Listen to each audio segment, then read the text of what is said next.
leitor, sou a Adri e hoje eu trago um livro magnífico, um livro excelentíssimo. Eu estou falando do livro Ana Terra, de Érico Veríssimo. É um livro que faz parte da trilogia, sendo o primeiro, O Continente, que foi publicado em 1949, o segundo, O Retrato, de 1951, e o terceiro, O Arquipélago, que foi publicado em 1961.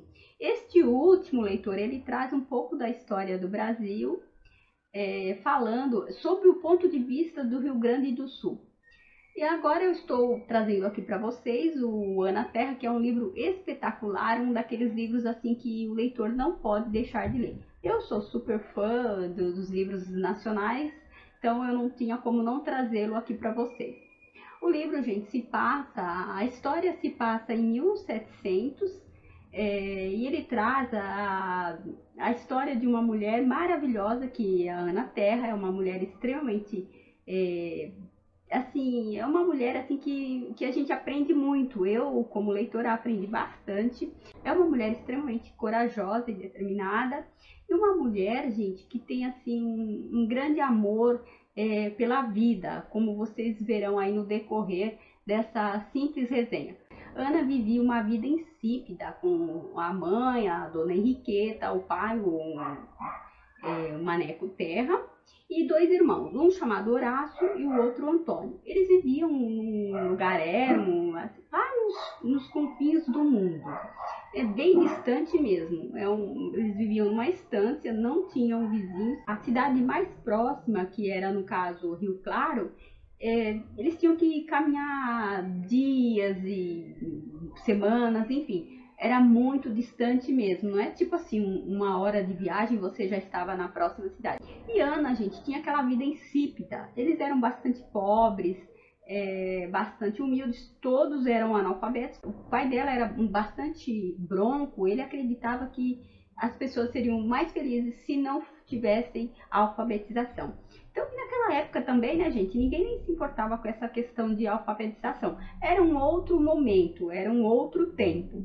Então, na casa de Ana, tanto ela quanto os irmãos não tinham alfabetização alguma. Eram pessoas bem rústicas, sabe? Aquelas pessoas bem ignorantes, né?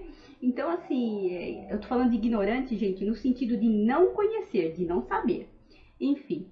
E eles viviam lá, tinha a sua roça, o pai, os irmãos, e viviam a sua vidinha.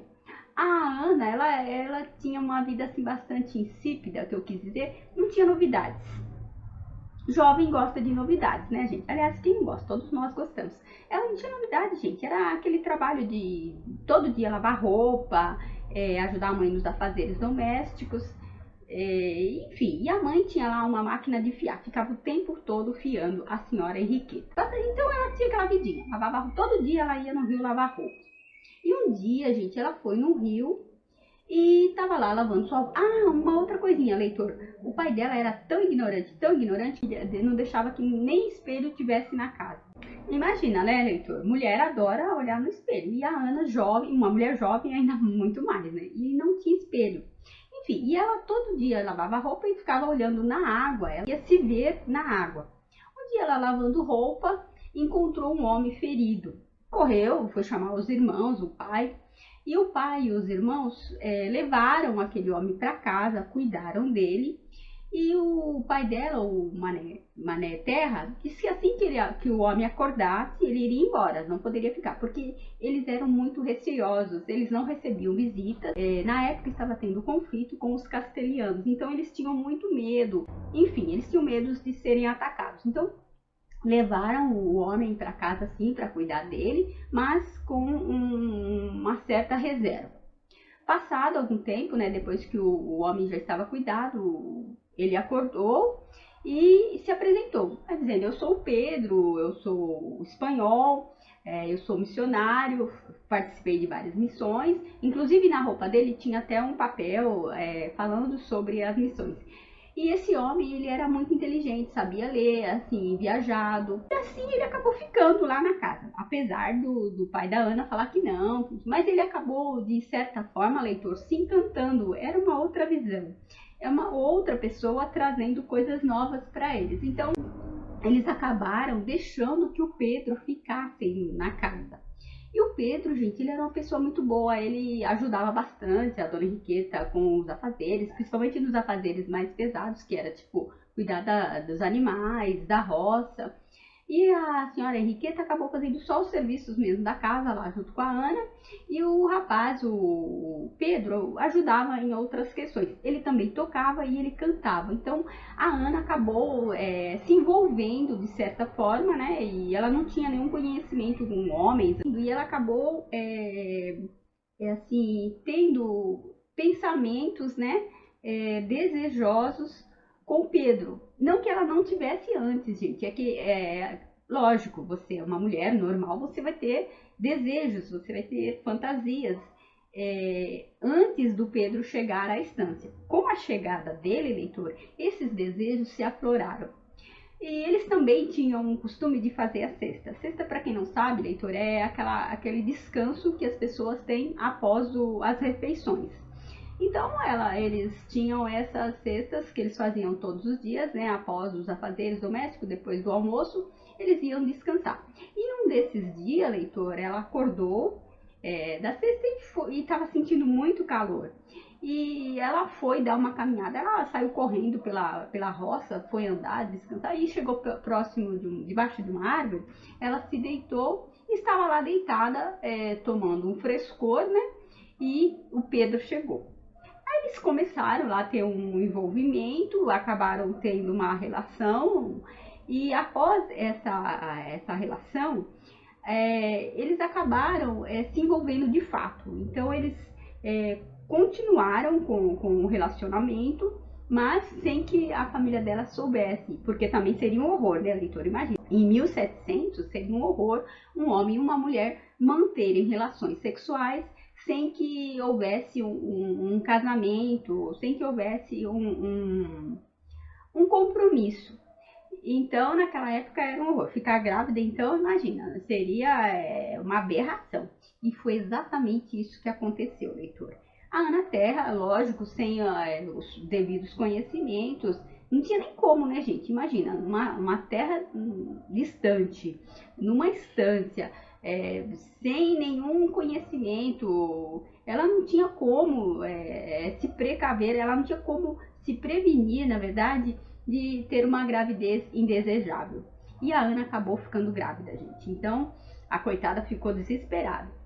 Ela foi contar pro Pedro que estava grávida e o que eles iriam fazer. Na verdade, ela queria sair de lá, né, gente? Ela queria viver numa cidade, enfim.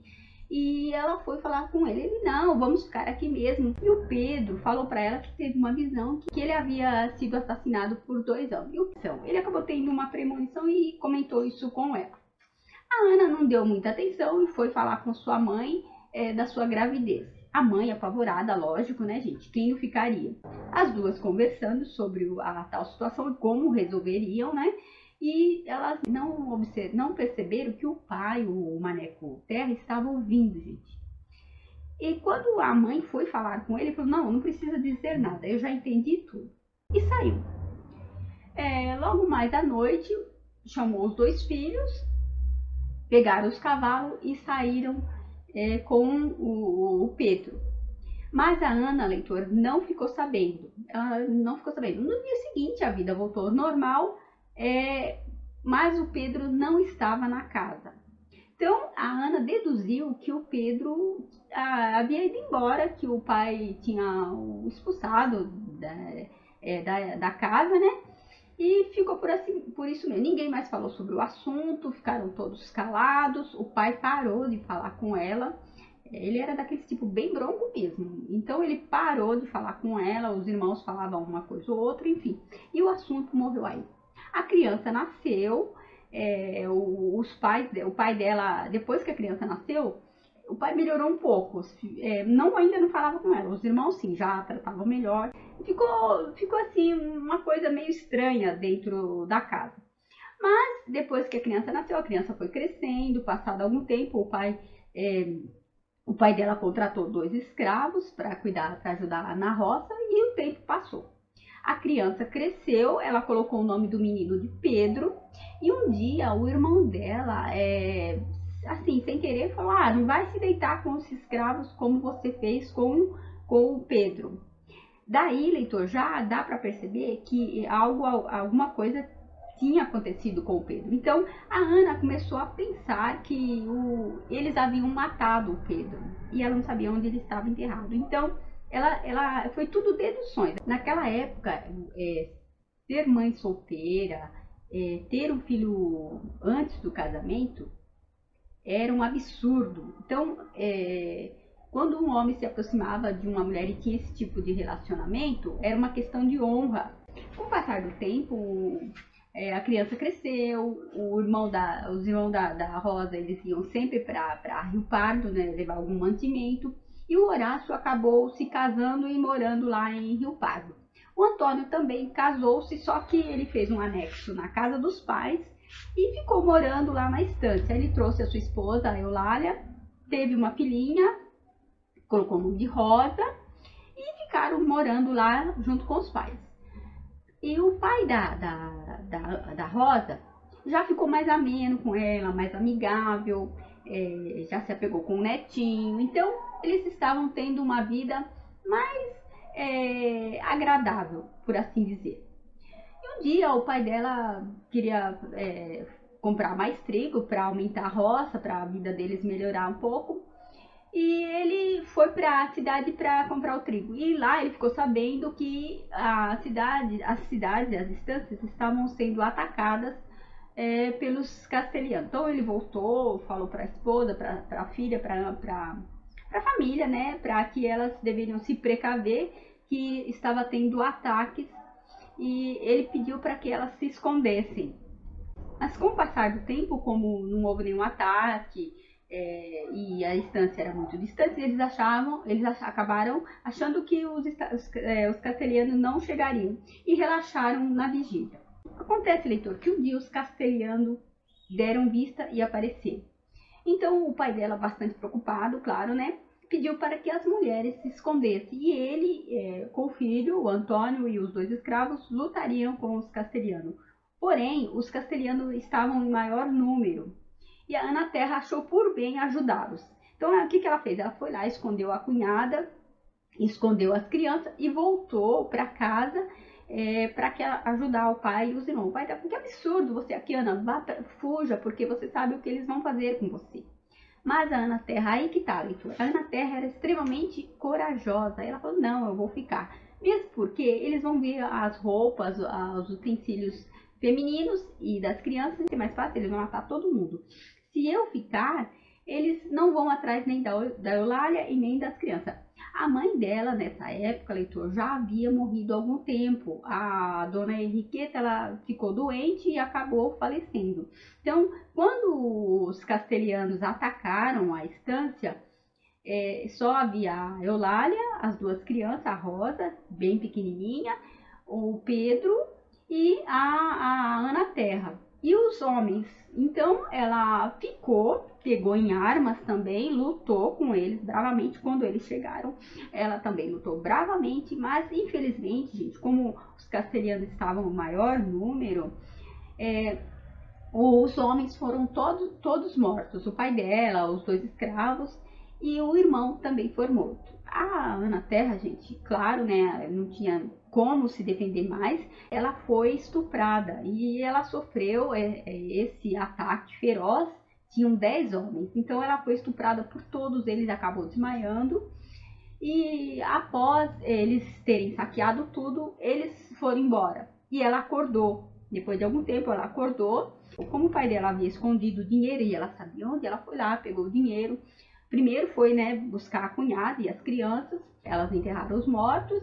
Ela pegou o dinheiro e ficaram por ali algum tempo. Mas já na cabeça dela, a leitora, ela ficou pensando que deveria sair daquele lugar. Ela sempre quis sair daquele lugar. E agora a oportunidade havia chegado dela realmente sair daquele lugar, porque não havia mais nada para fazer ali. Não tinha como sobreviver. Só ela, a cunhada e as 2 crianças pequenas. Então, passou um tempo, né, uns dias mais ou menos, e aconteceu de uma caravana passar pela estância. Essa caravana estava indo para uma cidade que seria povoada, um novo lugar que deveria ser povoado, Então eles passavam nas outras cidades e perguntavam para as pessoas quem queria ir para esse local para povoar esse local. E daí a Ana achou por bem sair da estância e seguir com a caravana. Eles tinham que viajar muitos dias, muitas semanas, até chegar no local que seria a nova cidade. Já no novo local, a Ana estava bastante feliz, porque tinha bastante pessoas, ela tinha vizinhos, então ela era uma outra vida, já não era aquela vida insípida que ela tinha na estância. Na cidade, a Eulália casou-se novamente, o rapaz já, o filho da Ana já moço, foi para a guerra. Nesse tempo ele também já havia se casado, já era pai, a Ana era uma avó, então assim, ela estava com uma vida ela estava com uma vida feliz, né? Porque na estância ela não era feliz. Já na cidade, leitor, ela já estava com uma vida bastante feliz, ela já estava assim, uma coisa que eu vi no livro que uma parte do livro que ela fala que teve uma situação bastante desagradável, uma pessoa reclamando da vida, e ela disse: não, gente, viver é bom. Então olha só que frase interessante, né, leitor, para uma pessoa que passou tantas situações difíceis na vida e que superou todas elas, porque não era fácil viver aquela vida lá na estância, bastante pobre, bastante precária. Depois ela sofreu aquele ataque pelos castelhanos, perdeu a mãe, que era bastante unida, perdeu os irmãos, o pai, enfim. E mesmo assim, leitor, ela ainda acreditava na vida, ela era feliz de viver, ela achava motivação para viver. Então, assim, é um livro espetacular, como eu disse, um livro maravilhoso. É um livro, assim, que traz vários insights, sabe? Se você olhar não só a obra pura, assim, só olhar só a história, você olhar, assim, as nuances que traz a obra. É uma obra grandiosa, leitura, é uma obra, assim, que eu li, que eu amei. Uma obra também que já tem um filme, que vale muito a pena ver. Então, leitor, é um daqueles livros, assim, Érico Veríssimo, né, gente? Não tem muito o que dizer sobre esse autor excelentíssimo, é maravilhoso. Assim, quem não conhece, vai lá, gente, leia o livro. E também, leitor, voltando assim, da cidade da Ana Terra, ela esqueci essa parte, ficou muito famosa, ela se tornou parteira da cidade, gente, olha só que bacana. Então, assim, ela era muito amante da vida, sabe? Então ela ficava muito feliz quando trazia uma criança ao mundo. A Ana Terra, gente, é um personagem grandioso. Eu amei essa personagem, assim, sabe? Maravilhosa mesmo. Traz grandiosidade para a nossa vida. Enfim, leitor, esse livro maravilhoso que eu trago para vocês hoje. Eu espero que vocês gostem, que vocês leiam e vai atrás da obra. Não tenho a obra aqui, gente, como vocês estão vendo aqui no vídeo. Eu não tenho a obra em mãos, acabei doando para a biblioteca. Então, assim, eu sou o tipo de gente que doa bastante livro, né, gente? Então, se alguém quer, se alguém uma biblioteca, enfim. Não tenho a obra em mãos, mas mesmo assim, não preciso da obra para falar sobre ela, da grandiosidade dela, né, gente? Da obra física, né? Tá tudo aqui. Enfim, gente, maravilhoso o livro, aconselho muito a ler. Tchau, tchau e até o próximo livro.